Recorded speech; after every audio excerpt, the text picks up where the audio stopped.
Dando continuidade à leitura, o homem integral. Oi, Cibele. Quarta parte. O homem em busca do êxito. Insegurança e crises.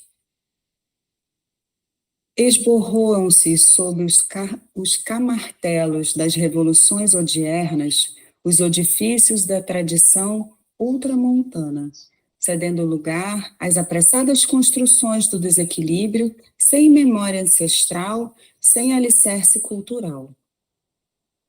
Ruem diante dos abalos da ciência tecnológica, o empirismo passadista e as obras da arbitrária dominação totalitária, substituídos pelo alucinar das novas maquinações de aventureiros desalmados, perseguindo suas ambições imediatistas a prejuízo da sociedade, do indivíduo.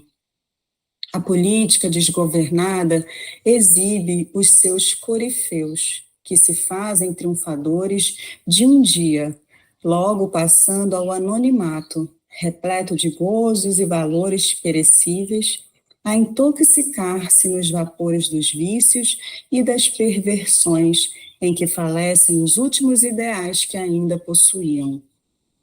Os direitos humanos, decantados em toda parte, sofrem o vilipêndio daqueles que os deveriam defender, em razão do desrespeito que apresentam diante das leis por eles mesmos elaboradas, em desprezo flagrante às instituições que se comprometeram socorrer, por descrédito de si próprios. A anarquia substitui a ordem, e as transformações sociais apressadas não têm tempo de ser assimiladas, porque substituídas pelos modismos que se multiplicam em velocidade ciclópica. Velhos dogmas, nascidos e cultivados no caldo da ignorância, são esquecidos e nascem as ideias liberais revolucionárias, que instigam o homem fraco contra o seu irmão mais forte, gerando ódios, quando deveriam amansar o lobo ameaçador, a fim de que, pacificado, pudesse beber na mesma fonte com o cordeiro sedento, que lhe receberia proteção dignificadora. As circunstâncias externas do interrelacionamento das criaturas, fenômeno consequente do desequilíbrio do indivíduo, engendram, no contexto odierno, a insegurança e fomenta as crises. Sucedem-se, desse modo, as crises de autoridade, de respeito, de honradez, de valores éticos morais, e a desumanização da criatura assoma nos painéis do comportamento, insensibilizando-a pelo amolentamento emocional ou exacerbação na volúpia do prazer e da violência conduzidos pelas ambições desmedidas. As crises respondem pela desconfiança das pessoas, umas em relação às outras, pelo rearmamento belicoso de uns indivíduos contra os outros, pela agressividade automática e atrevida. A queda do respeito que todos se devem, respeito este sem castração nem temor, estimula a indisciplina que começa na educação das gerações novas, relegadas a plano secundário, em que se cuidam de oferecer coisas em mecanismos sórdidos de chantagem emocional, evitando-se dar amor, presença, companheirismo e orientação saudável. A crise de autoridade responde pela corrupção em todas as áreas, sob a cobertura daqueles que deveriam zelar pelos bens públicos e administrá-los em favor da comunidade, pois que, para tal, se candidataram aos postos de comando, sendo remunerados pelos contribuintes para este fim. Com efeito, os maus exemplos favorecem a desonestidade, discreta e pública, dos membros esfacelados do organismo social enfermo, preparando os bolsões de miséria econômica, moral, com todos os ingredientes para a rebelião criminosa, o assalto à mão armada, o apropriamento indébito dos bens alheios, a insegurança geral. O que se nega em compromisso de direito é tomado em mancomunação da força com o ódio. Mesmo os valores espirituais do homem se apresentam em crise de pastores, de amigos, capazes de exercerem o ministério da fé religiosa com serenidade, sem separativismos, com amor, sem discórdia na grei, com fraternidade, sem disputas na primazia, sem estrelismos. Nas várias escolas de fé escapam a rebelião, as disputas lamentáveis, a maledicência ácida e o distanciamento, formando quistos perigosos no corpo comunitário. O homem apresenta-se doente e a sociedade, que lhe é o corpo grupal, encontra-se desestruturada em padecimento total. As crises gerais que procedem da insegurança individual são, por vezes, responsáveis por mais altas e expressivas somas de desconforto, insatisfação, instabilidade emocional do homem, formando um círculo vicioso que se repete sem aparente possibilidade de arrebentar as cadeias fortes que o constituem. Vitimados por sucessivos choques, desde o momento do parto, quando o ser é expulso do claustro materno, onde se encontrava em segurança, este enfrenta, desequipado, inumeráveis desafios que não logra superar.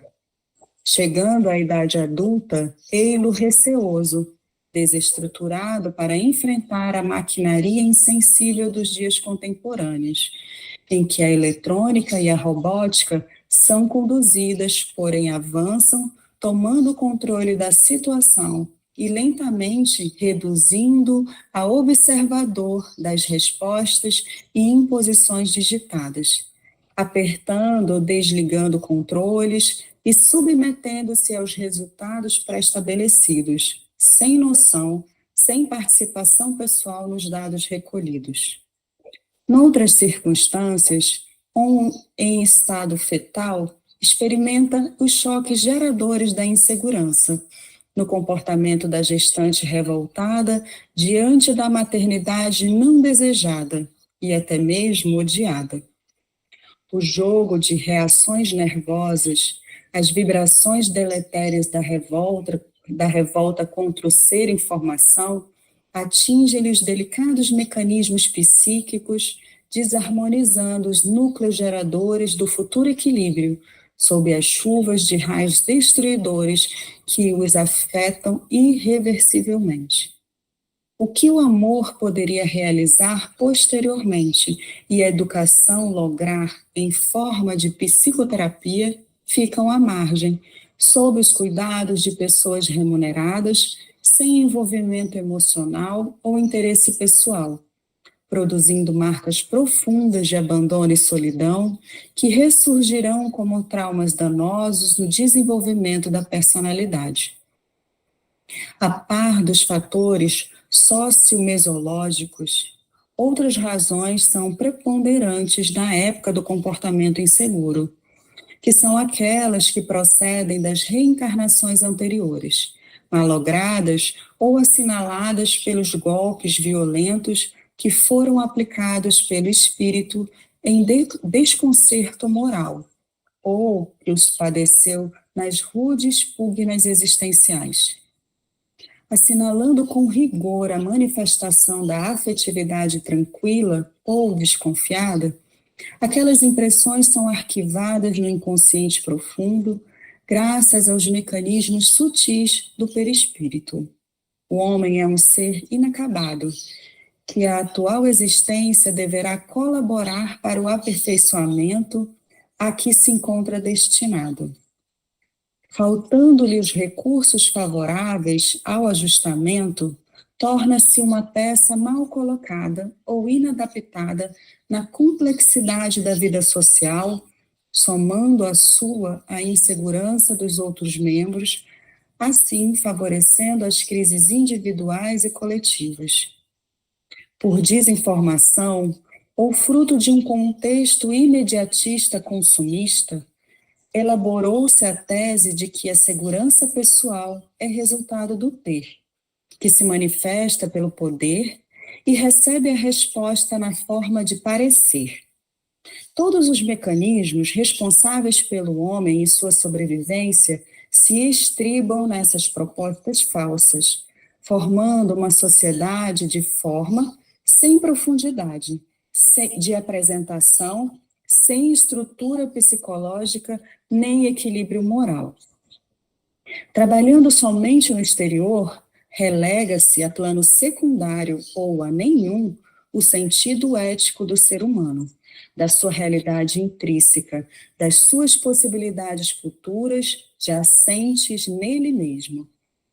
O homem deve ser educado para conviver consigo próprio, com a sua solidão, com os seus momentos limites e ansiedades, administrando-os em proveito pessoal, de modo a poder compartilhar emoções e reparti-las, distribuir conquista, ceder espaços, quando convidado à participação em outras vidas, ou pessoas, outras vierem envolver-se na sua área emocional.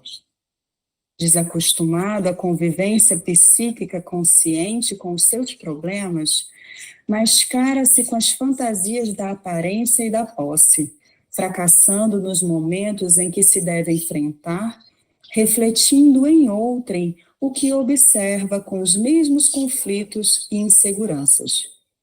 As uniões fraternais então se desarticulam, as afetivas se convertem em guerras surdas, o matrimônio naufraga, o relacionamento social sucumbe disfarçado nos encontros da balbúrdia, da extravagância, dos exageros alcoólicos, tóxicos, orgíacos, em mecanismos de fuga da realidade de cada um. A educação, a psicoterapia, a metodologia da convivência humana devem estruturar-se em uma consciência de ser, antes de ser ao invés de poder, de ser, embora sem a preocupação de parecer. Os valores externos são incapazes de resolver as crises internas, aliás, não poucas vezes, desencadeando-as.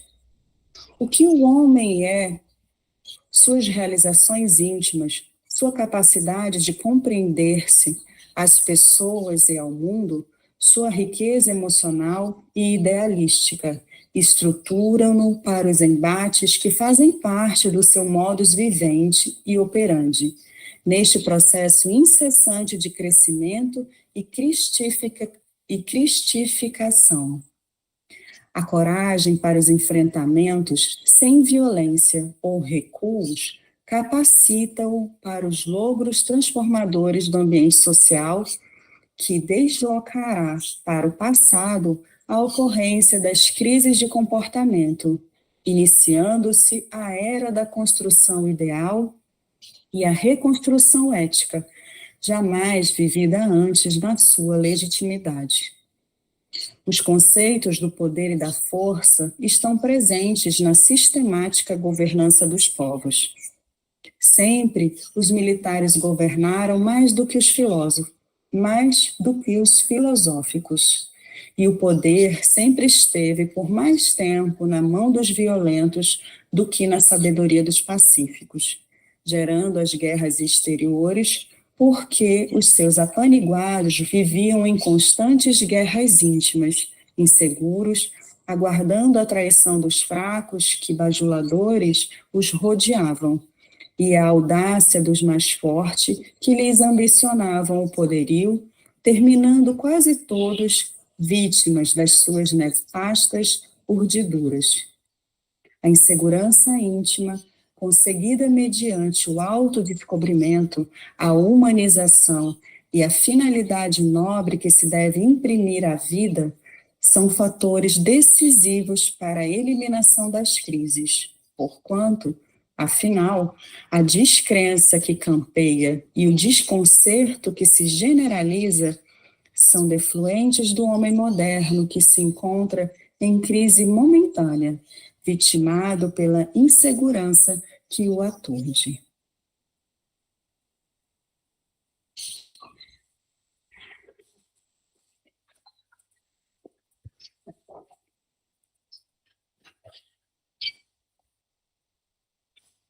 Alguém quer comentar?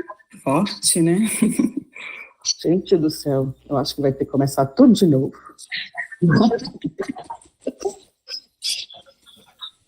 São tantas coisas que não dá nem para, né? De Jair.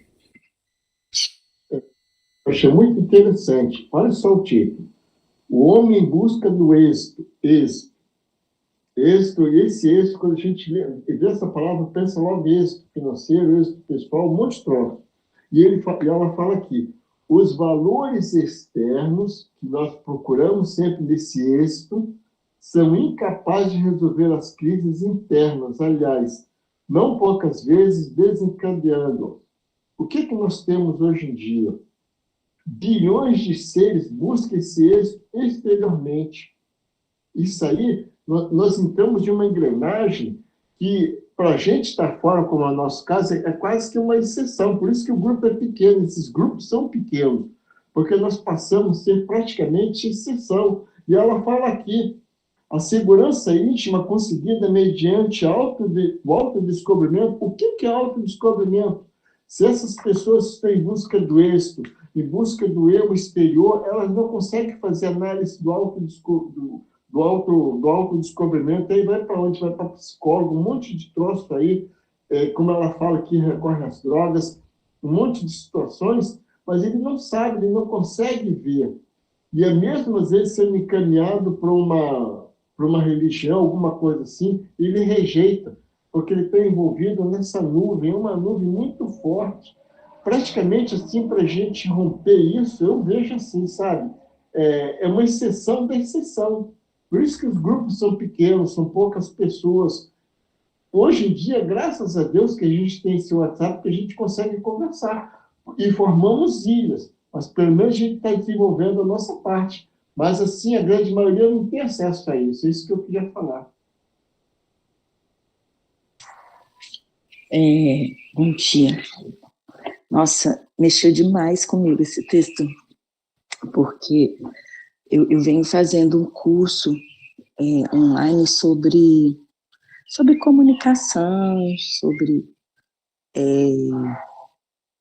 comunicação não violenta e tal, e perpassa muito pela questão do definir os nossos sentimentos, né? Como a comunicação passa por isso. E a gente é criado e é colocado no mundo onde a prioridade é o ter, né? E não o ser. E a gente, desde pequeno, perguntam, para a gente ter sucesso, né? A gente tem que ser alguma coisa no sentido de qual formação você vai ter, para você, né? E não buscam escutar na intimidade o sentimento da pessoa, o que ela deseja, validar isso, né? Isso é muito superficial. E o que me passou pela cabeça é uma educação mais compreensiva, mais uma escuta mais assim, sensível e de validar. Eu falo isso porque eu percebo quanto eu tenho coisas, dificuldades de relacionar e como isso passa para as minhas filhas em alguns momentos, né? E a dificuldade que elas têm. A gente tem muita pouca escuta verdadeira para as questões sentimentais, emocionais e perceber essa sensibilidade do ser humano. Isso perpassa por tudo que ela falou aí, num monte de questões, e eu vou além da questão familiar e de relacionamentos, eu vou na questão da educação, né? Como é difícil. Eu lembro que eu fiz um trabalho, eu fazia um curso e fiz um trabalho de meditação com as crianças, eu fazia com a escola inteira, eu era coordenadora, era um curso de plena atenção. E as crianças entravam naquilo com uma facilidade, né? E a gente não utiliza as ferramentas que a gente tem para começar a colocar essa sementinha nos seres humanos, né, desde pequenos. Bom, a história é grande, eu vou mudando de assunto, mas é isso que eu queria colocar. Ai, gente, me mexeu muito isso.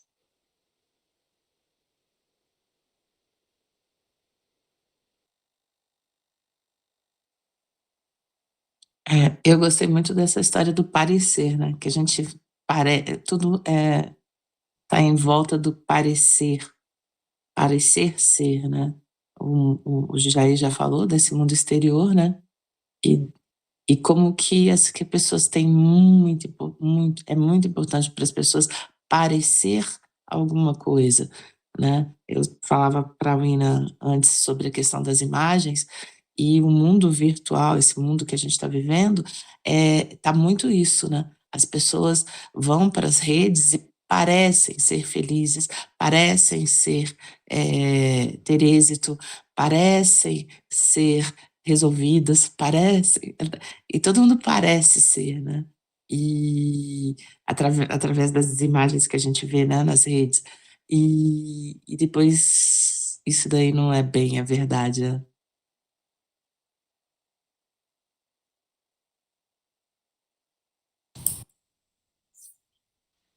Diva, você tá sem...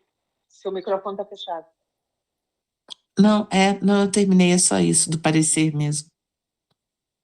Que eu achei muito interessante essa coisa do parecer ser, né? Parecer. Todo mundo tá muito ligado nisso, né? A aparência de sucesso, a aparência de beleza, a aparência de tudo dar certo, aparência. A Fernanda e depois a Djag. Não, eu acho que eu apertei sem querer. É o de Jair, então. Djag. Olha só que coisa interessante que a Dilma acabou de falar. E qual é o título desse capítulo? Um homem em busca do êxito. Então ela quer aparecer essas posições para a pessoa aparecer. Às vezes tem uns até que se morrem, cara, se arriscam a vida para aparecer, para mostrar um falso êxito. Isso tudo entra em conflito com o ser que está seguindo o seu interior, entendeu? Isso aí é uma doença coletiva. Essa busca do êxito exterior. Eu já vi alguns vídeos na internet, pessoas na beira daquelas pontas do precipício, sabe? Tudo como se fosse desafiando a morte em busca disso que a Edilma acabou de falar aí. Entendeu? Isso aí está tudo contaminado. E pegando aquele gancho que a Fernanda falou, isso fica disseminado também nos colégios, entende? As crianças são incentivadas a isso pela televisão, pela mídia, por tudo que você... Até pelo próprio celular que começa a ver essas imagens, e aí pensa que isso tudo é isso. Por isso que esse capítulo que ele fala muito nisso, que é chocante, né? É chocante porque o nosso dia a dia nós somos cercados por isso. Nós somos praticamente uma ilha de consenso. O resto é essa confusão toda. É só isso.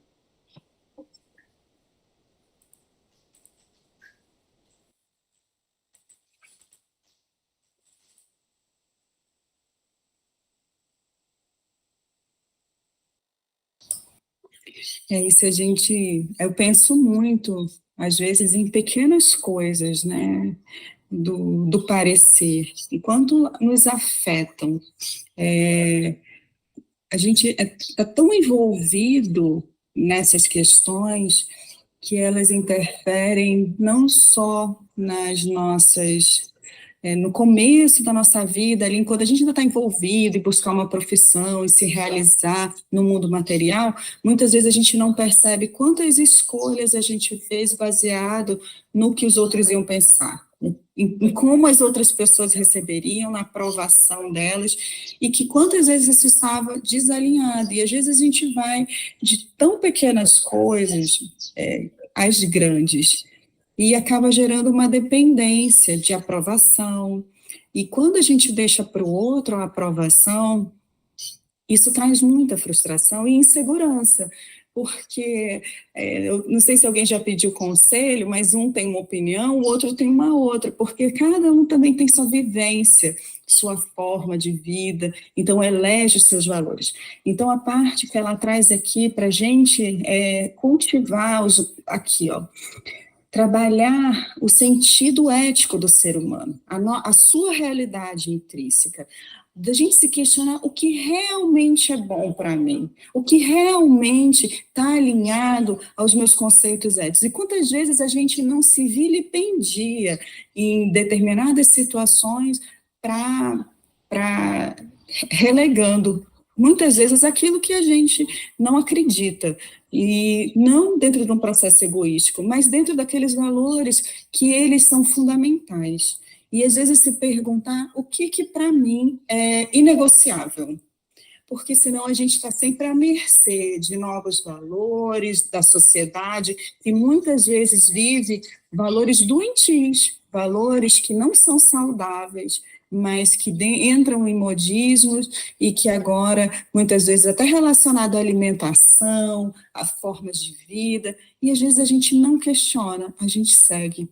Então, eu tenho questionado muito quais são os meus valores, o que para mim é inegociável, como que eu estou me relacionando com as minhas escolhas, com o meu meio ao redor. Quando eu digo um sim, eu pergunto por que eu disse um sim, para que eu disse o sim, por que eu estou fazendo aquilo, para que eu estou fazendo aquilo, e onde aquilo está alinhado ao que realmente eu acredito. Porque senão a gente entra num automatismo mesmo, e às vezes a gente está ali triste e não sabe nem por quê.